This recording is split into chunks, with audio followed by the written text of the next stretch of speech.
ऐसे सेशन पर चर्चा करने के लिए जो कि वर्तमान में लोगों के ऊपर शायद ज्यादा असर ना डाले लेकिन किसी की फितरत समझने में कामयाबी दे जाए।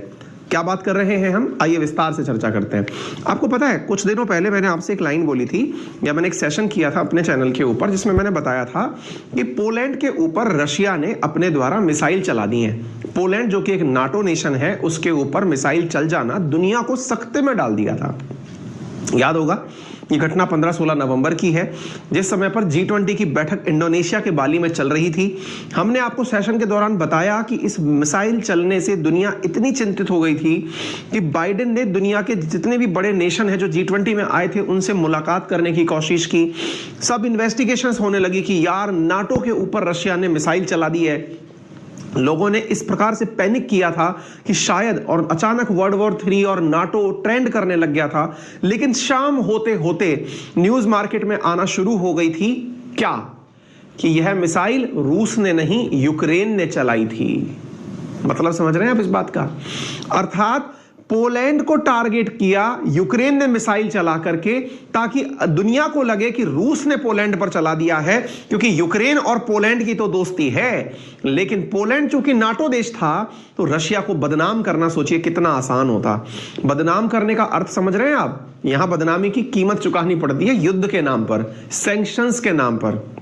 और अगर ऐसा था तो दुनिया को डर था कि अब नाटो नेशंस एक हो जाएंगे और होकर के रशिया के साथ में अपनी इज्जत बचाने के लिए अपना आर्टिकल 5 एक्टिवेट कर देंगे, नाटो का आर्टिकल 5, जिसमें संभव था कि नाटो नेशंस एक होकर के रूस के साथ में युद्ध करने उतर पड़े। लेकिन शाम तक ये बादल छट गए थे, क्लियर आने लग गया था कि यूक्रेन की तरफ से वो मिसाइल चली थी। अब अपने गांव में कहावत होती है ना, अपन क्या कहते हैं, शेर आया शेर आया। अगर आप शेर का प्रैंक करोगे कि नहीं शेर आया, झूठ बोल दिया, इसको कहते हैं काठ की हांडी बार बार नहीं चढ़ती। यानी लकड़ी का बना हुआ जो बर्तन है उसका इस्तेमाल बार बार नहीं हो सकता। यूक्रेन ने पहले तो क्या किया, पोलैंड के ऊपर गोले चलाए। अब रिसेंटली क्या किया है, उसने एक ऐसी ही हरकत की है। और क्या की है, उसने अपने न्यूक्लियर पावर प्लांट पर जो कि जैपोरिजिया में है, जैपोरिजिया वो हिस्सा है खारसान प्रोविंस और वो वाला जो कि रूस के कब्जे में 15% जो एरिया आता है वहां है, वहां के न्यूक्लियर पावर प्लांट पर खुद ने ही गोले चला दिए हैं। अब आपको ये बात कितनी बड़ी भीषण है इसको ऐसे समझना चाहिए कि रूस ने इधर गोले चले हैं, रूस खुद अपने डिफेंस के मंत्रियों को या डिफेंस के बड़े लोगों को लाइव ला करके कहलवा दिया कि भाई ये गोले हमने नहीं चलाए। क्यों? क्योंकि रूस अब खुद दुनिया के सामने अपनी इमेज को लेकर चिंतित है कि भाई मेरा इशू यूक्रेन के साथ था, लेकिन यूक्रेन इस समय डबल गेम खेल रहा है। उसके साथ में कैसे कैसे दुनिया और बुरा कर सके, या जिनके सामने उसकी इमेज है, जैसे आज इंडियंस के दिमाग में रशिया को लेकर के एक कॉर्नर ऐसा है कि हम लोग ये मानते हैं कि हम रशिया के साथ हैं क्योंकि वो हमारे लंबे समय से साथ रहा। हालांकि भारत सरकार कभी ये नहीं बोली कि हम युद्ध में साथ हैं, हमने हमेशा यही बोला है कि हम पीस, डिप्लोमेसी, डायलॉग का पक्षधर रखते हैं। लेकिन फिर भी इंडियंस में रशिया के प्रति वो भाव नहीं है, गुस्सा नहीं है कि तुम ऐसा क्यों कर रहे हो, यानी यूक्रेन के साथ ऐसा क्यों कर रहे हो। हम रशिया का स्टैंड सुनकर के भी कन्विंस्ड हैं।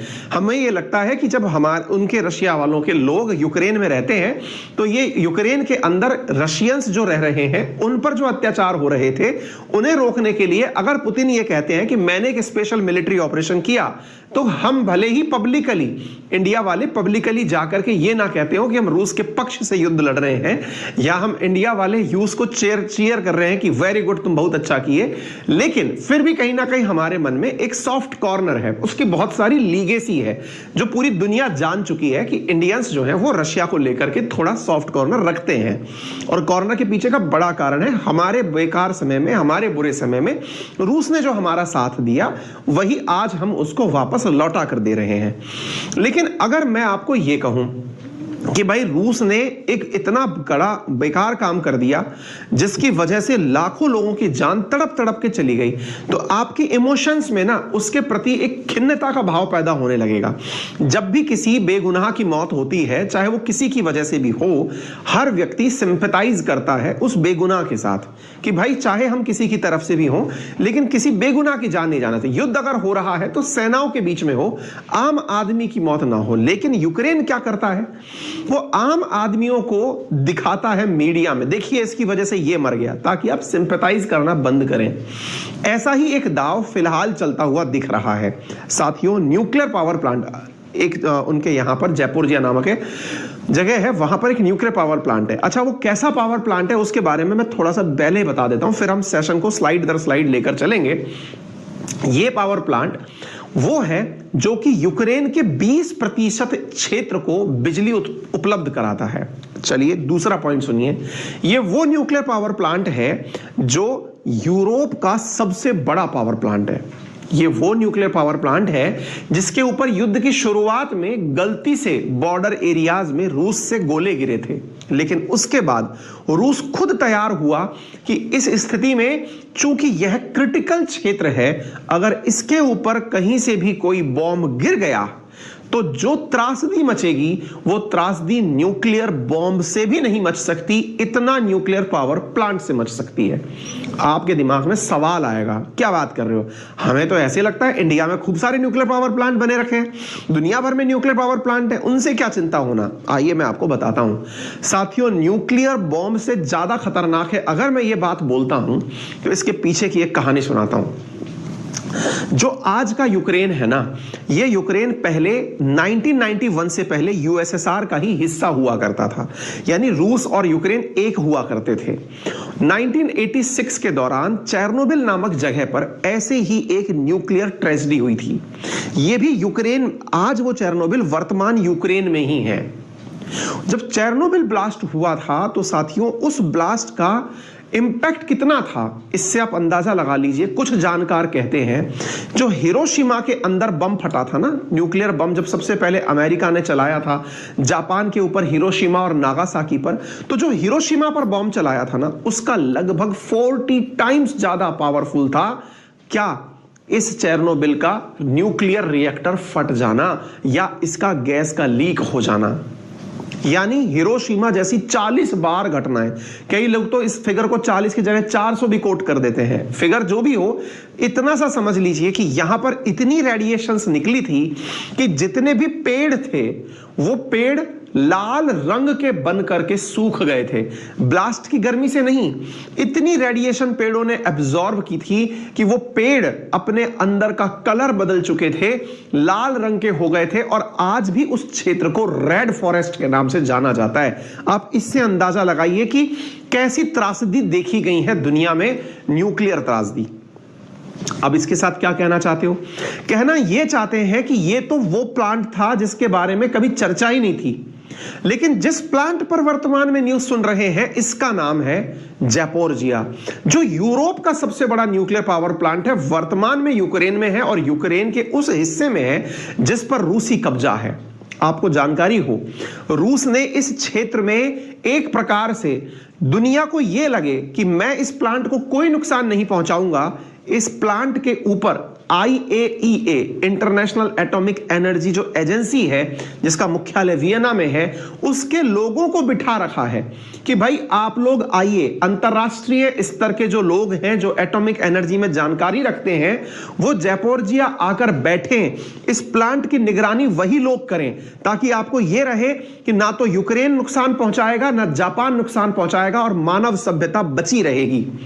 फिलहाल कल रात के दिन जब ये ब्लास्ट हुए, कल के दिन सुबह जब अपने यहां पर दिन था, तो वहां पर जब ब्लास्ट हुए तो IAEA के जो वहां पर लोग थे वो खुद डर के मारे बाहर आ गए। 8-10 ब्लास्ट एक साथ वहां होने शुरू हुए, घबराहट बढ़ गई। जब घबराहट बढ़ी तो उन्होंने कहा कि देखिए हमें इस बात से मतलब नहीं है कि ये रूस ने चलाया कि यूक्रेन ने चलाया, जो भी चलाएगा बचेगा कोई भी नहीं, क्योंकि रेडिएशन को यह समझ नहीं आता कि आप रूसी हैं या आप यूक्रेनी हैं। आप जो भी हैं, रेडिएशंस, हवा, पानी, ये सब चीजें किसी से विभेद नहीं करती हैं। प्रकृति किसी से विभेद नहीं करती और रेडिएशन प्रकृति को ही अपना सहारा बनाती है। पूरी मानव सभ्यता के लिए बहुत नुकसानदायक हो जाएगा।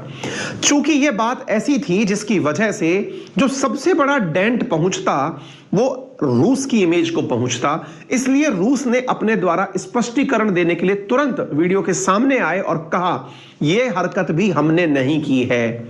आप पूछेंगे क्या यूक्रेन को समझ नहीं आता कि इसकी वजह से यूक्रेनियंस को लॉस हो सकता है? नहीं। कारण क्या है कि जिस ज़ैपोरिज़िया क्षेत्र की बात की जा रही है वो क्षेत्र असल में रशिया के कब्जे में है। वहां के जो लोग हैं वो रूस को प्रिफर करते हैं, या ये समझिए कि वहां मेजॉरिटी में रशियंस हैं, रशिया की फोर्सेस हैं, रशियन लोग हैं, तो प्राथमिकता से जिनका नुकसान होगा वो रशियंस का होगा। तो एक प्रकार से यूं समझिए कि यूक्रेन ऐसा करके रशिया के ऊपर ना केवल मोरल दुनिया के सामने बल्कि रशियंस को भी बड़ा नुकसान पहुंचा सकता है। स्वाभाविक सी बात है कि खुद रूस यहां पर क्यों ब्लास्ट करेगा जब उसके खुद के ही लोग और खुद ने ही कब्जे में लिया हुआ क्षेत्र है। यही सबसे बड़ा विषय है।